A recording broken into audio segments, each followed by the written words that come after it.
I'm here to announce this guitar by Epiphone. This is something I've been working with Epiphone on for some time. This is the Epiphone Snow Falcon guitar. Has anybody seen this yet? Anybody see this thing?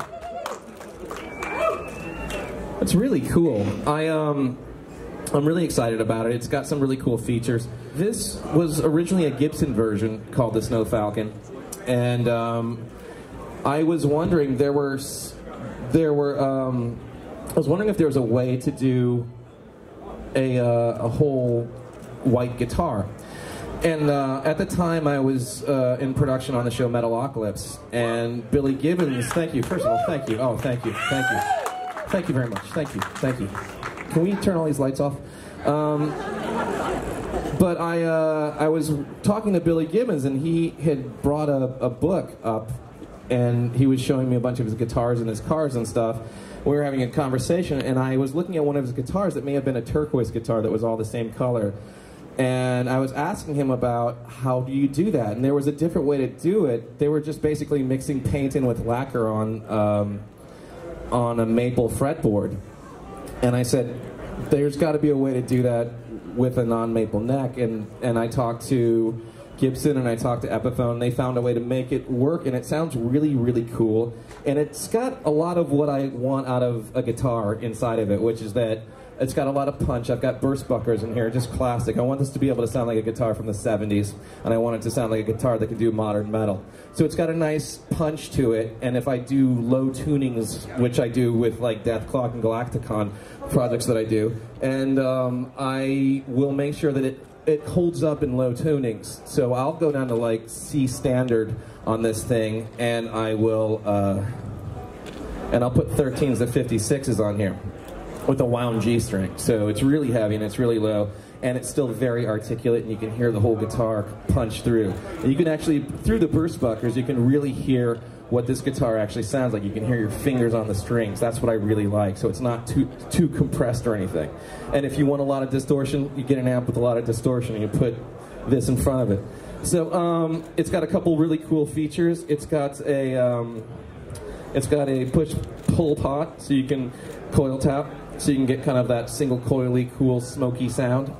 And it's got a kill switch too, so the tone knob is a kill switch. But I used this on a song, and I really got some amazing sounds out of it, and I really wanted to make sure that I record this. So this record will be coming out this year, and I put this Epiphone to the test, and I really think it's, again, it passes the Gibson Epiphone blindfold test, and it just sounds great. So I'll get back to this later on, but let me put this down for a second, or can you take this?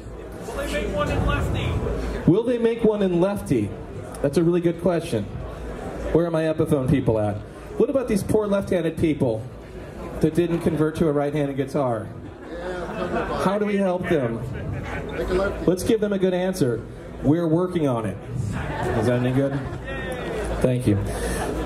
So normally when I've been working with Gibson and Epiphone for 10 years now, for a whole decade, and this is like the 10-year anniversary of me working with these guys, and we put out a guitar called the Thunder Horse, and then the Epiphone version of the Thunder Horse, and then the Snow Falcon, and now the Epiphone Snow Falcon. And normally what we would do is, to promote this stuff, I would do something animated with the characters of Metalocalypse. So we're done with the show now, so I said, what if we did something even stupider than animated death metal characters? And they said, go on, we're listening. And I said, what if I've got a stupid idea, I've got funny friends, and I'd like to put everybody in the same room and get everybody doing some insanely stupid stuff. And so I pitched an idea called Four Guys at a Guitar Shop. And this is a video, this is a series of videos of just four shitheads, I guess for lack of a better word, who basically are wasting their lives inside of a guitar shop, a mom and pop guitar shop, ignoring people that are coming in. And I have some really great people that they ignored. Robbie Krieger, for example. Scott Ian from Anthrax. We have the amazing Jeff Skunk Baxter, who is going to join us on stage shortly. Brian Posehn is in this thing, and a good friend of mine who's here today, who has been a guitar pal and a comedy pal for a long time. He was in the thing, too. Ladies and gentlemen, Mark Maron, let's get him up here. Thank you. Thank you very much, Brendon. Thanks for having me. Involving me in your stupid thing. Thanks for having me. So what we did was, I said, here's what I want. I want stupid wigs and stupid mustaches, and I want everybody to look like an idiot. And I said, I don't have to do anything. Yeah. And Mark said, I'm not going to do any of that stuff. And I want to look handsome, and I want to look pretty. Talk about that. Well, I don't think I quite put it that way. I said, I don't want to wear the costumes you're giving me. I don't want to wear a wig, but I have some stupid glasses. Yes. And I can act dumb holding a guitar. Yes. And there was a lot of discussion as to whether we could do those things, and it worked out in my favor. It kind of did. Yeah. Yeah. So it did work out. You're going to see that. You go to Gibson.com, you're going to be able to see these. We're going to dole them out in the next month or so. Oh, there's more than one? How many are there? There are 5. Oh, why didn't I get 5 guitars? You're going to see Mark. He won't let go of this. Describe the guitar. It's a Black Les Paul Custom. Yeah, so it's a 57 reissue. Well, I don't fucking know the details. I'm just, hanging out with you. I like guitars. I've been playing all my life. I'm a professional amateur guitar player. Yes. But he's no slouch. You got to hear him play. He's a good guitar player. I've got 3 licks. They're good licks, and I'm proud of them, and I work them. Yeah. But it was weird. I never thought that I should own a Gibson. I didn't think that I was worthy of a Gibson. So when this opportunity came up, my buddy in high school had this Black Les Paul Custom that he loved, and I haven't seen him in years because he's passed. But that's sort of a dark moment in the story. Yeah. But out of respect for him, I said I got to have a Black Les Paul Custom. Right. I didn't think I was a good enough player to have it. And then I was talking to Peter. I'm like, I don't think I deserve this guitar because I'm not a professional guitar player, and I just play by myself. And I think I don't know if Peter said it or someone else said it. So if it weren't for guys like you, the entire industry would fail. So you got to be a dreamer in a garage, and that's what I do. And I'm very good in my garage. I nail shit in my garage. I play with all the greats. Hendrix respects me a great deal. Peter Green loves my work. But having the Gibson Les Paul was just a mind-blowing opportunity, so I was willing to wear stupid glasses and act like a dummy so I could play Les Paul. Yeah, see? It's amazing what a guitar will do. So if you don't realize this, we were paid in guitars to do this. Didn't I make that clear? That's how you lure people to do something they don't want to do. Yeah. And I've been luring people with guitars and cartoon voiceover promises for years, and then I get to hang out with great people, such as the next person we're going to bring to the stage, Mr. Jeff Skunk Baxter, who is also here. Here he comes. Give him a big round of applause. Yeah, I was just looking up the definition of dickweed. Yeah, definitely. Dickweed, that was us. That's 1, 2, 9. Thanks. All right. Well, anyway. So thank you for being a part of this project. I'm a huge fan of yours. Part of this project? Well, you talked to my attorney about You that? saw the cameras there. That's true. You signed a non-disclosure agreement. You know what rights you have. You lost That's doing not my this. name on the non-disclosure agreement. But Yes, it wasn't your name. I see. What guitar did you get for doing it? Let's see. What did I get? I got some picks. You didn't get the same deal. Cool, right? I got 3 or 4 picks. Oh, good. So you had a smaller part. I understand. Yeah. Good. But no, I really enjoyed. I got a call from Pete Leinheiser and said there's something going on that you have to be a part of. I said, what is this? He said, well, just show up. So the good news is I used to work in music stores, right, with a bunch of idiots. fuckwads. Yeah, absolutely, yeah. Absolutely, guys. And I repaired guitars. I worked at Dan Armstrong's for many years. Oh, wow. All that stuff, but. It was always nice to walk into a guitar store and see somebody put a 59 Les Paul on a drill press, and we're gonna fix your guitar for you. So when I walked in, it was very familiar seeing you guys did a very good job of emulating, the local moron population, fixing guitars. Yeah, it was good. It's so weird because those places aren't around much as they used to be, and I remember going to those places when I was a kid. There was always 4 or 5 guys that could play okay. One guy could play really good. They were already bitter for not doing anything. Right. Yeah, and you thought you could spend the day there.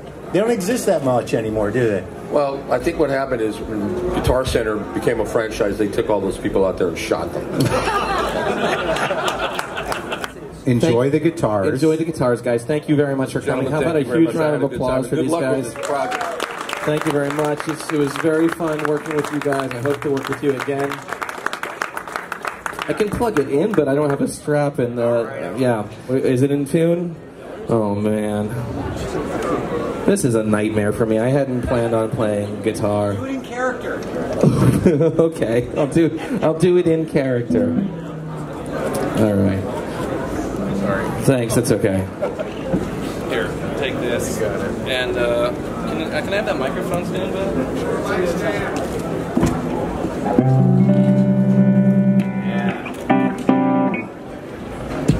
Who wants to hear me play some?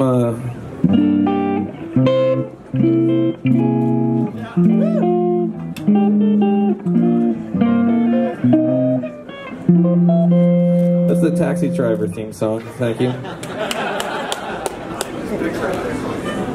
If anyone knows who I am, you know I don't play guitar unless it's a clean amp with no reverb. If you know anything about what I do on guitar, this is my sound. Is there like anything? Is there distortion? Is there kick? Is there... There's a picture right here. Alright, okay.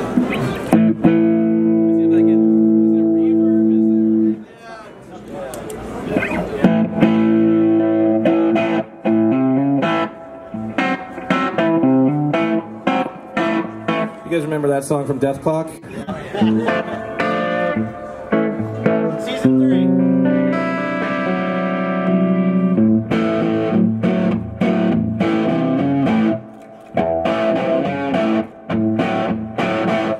But this is not a bad sound to demonstrate that this sounds like a great classic rock guitar that could be used on a record in the 70s. And that's what I care about first. Because I can always dial in more distortion and make stuff sound heavier and more scary. But I have been using this thing live.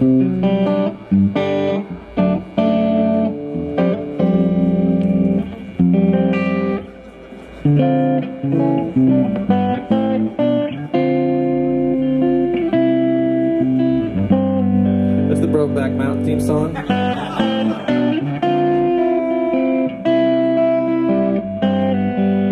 If anybody wants to come up and give me a kiss, I'll be right here.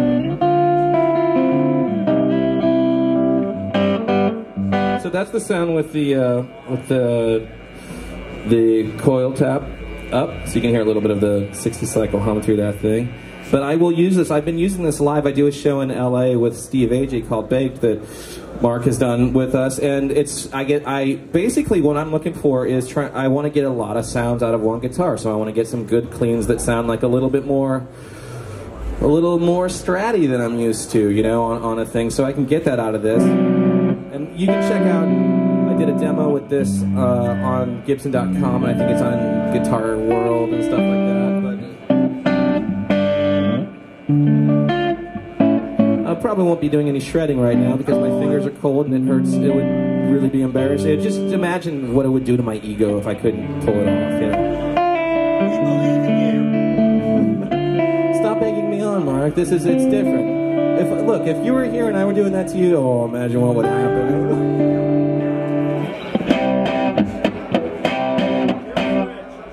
Okay, the kill switch. Wait,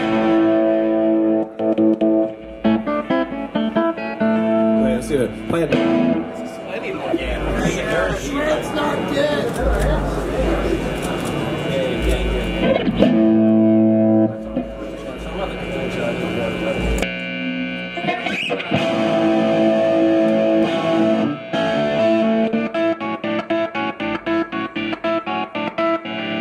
It's the Who all of a sudden.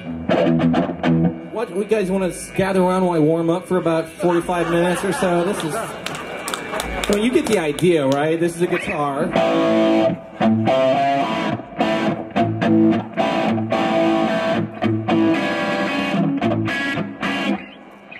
Thank you guys for coming.